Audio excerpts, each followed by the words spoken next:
Sejam todas muito bem-vindas, vocês que estão me assistindo pelo TikTok, pelo YouTube ou pelo Instagram. É um prazer estar falando aqui com vocês todas. Sejam todas muito bem-vindas.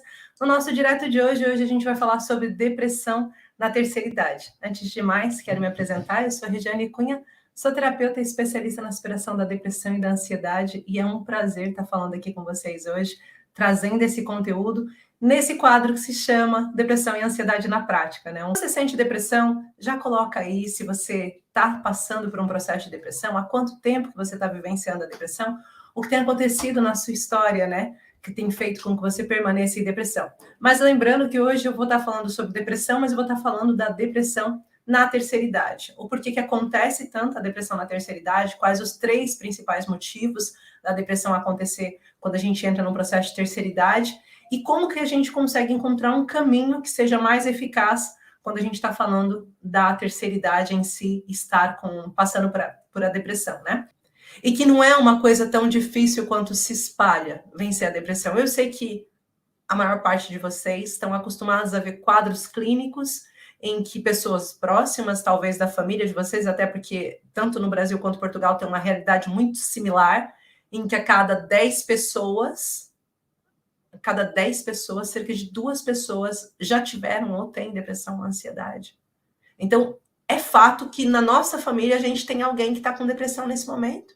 É fato que nesse momento tem alguém na nossa família que tem ou ansiedade ou depressão. E a gente já sabe o que é isso. Então a gente vai ver, e a nossa tia tem depressão há anos. Ou a nossa mãe teve depressão há anos e talvez faleceu com a depressão, tomando medicação para depressão. E isso faz com que a gente comece a pensar que não tem saída. Faz com que a gente comece a acreditar que não tem como sair dessa tristeza, dessa apatia profunda, desse desânimo, dessa desmotivação. Mas tem. Tem como sair, sim, e não necessita ser de forma medicamentosa. Até porque é uma coisa que eu sempre trago, a medicação ela não vai tirar, ainda mais a gente está falando agora de depressão na terceira idade. Só relembrando que os medicamentos, principalmente os benzodiazepínicos, os ISRS, né, os inibidores seletivos recapacitadores de serotonina, são medicações que elas fazem com que a gente tenha uma baixa cognitiva. A curto prazo a gente não sente, mas a médio e longo prazo a gente antecipa um Alzheimer, a gente antecipa um esquecimento, a gente antecipa a dificuldade de concentração. A gente passa por uma série de situações que são extremamente delicadas. Então, na terceira idade, que a gente já está tomando medicações para outras coisas, juntar, né, isso.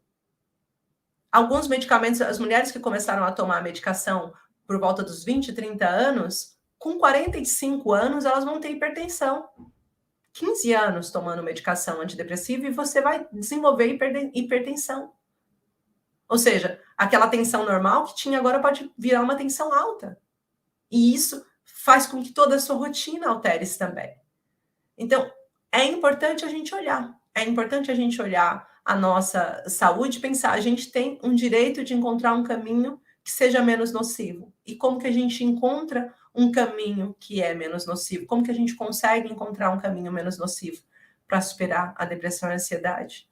E aí eu sempre trago para vocês com todo o amor do mundo, a minha fala sempre vai ser essa. Vocês precisam buscar algo que vocês acreditem, que traga o resultado que vocês desejam. Essas sempre 2 respostas simples. Eu quero aquilo, ou seja, eu quero aquele resultado e esse é o caminho. O que eu quero dizer com isso? Se eu vou no psicólogo, o que eu espero de um psicólogo?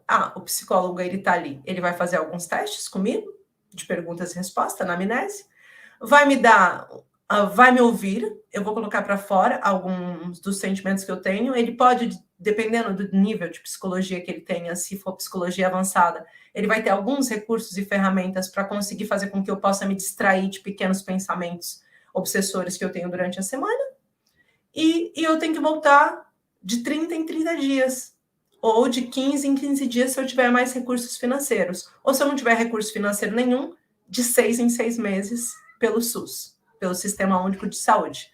Então, tudo isso mostra para mim que se eu quero uma cura, se eu vou pelo Sistema Único de Saúde, eu vou demorar um pouco mais para conseguir. Se eu, entretanto, quero uma cura mais curta, eu preciso de um processo que me traga isso. E se eu quero um processo mais curto, eu tenho que encontrar o que eu quero. E muita gente enganosamente entra no quê? Na medicação, achando que a medicação vai levar ela para sair. E aí, como eu sempre digo, basta a gente olhar para o lado e perceber a quantidade de pessoas que tomam a medicação e que não saíram sozinhas. Só a medicação não vai tirar vocês. Não vai. 6% das pessoas que tomam medicação antidepressiva para sair da depressão realmente saem. E olha, desses 6%, 72% dessas pessoas voltam a ter uma recaída no prazo de um ano. Então, na verdade, elas não saíram, né? Então, esse não é o caminho que vocês vão conseguir sair da depressão. E para sair da depressão, eu preciso escolher o caminho.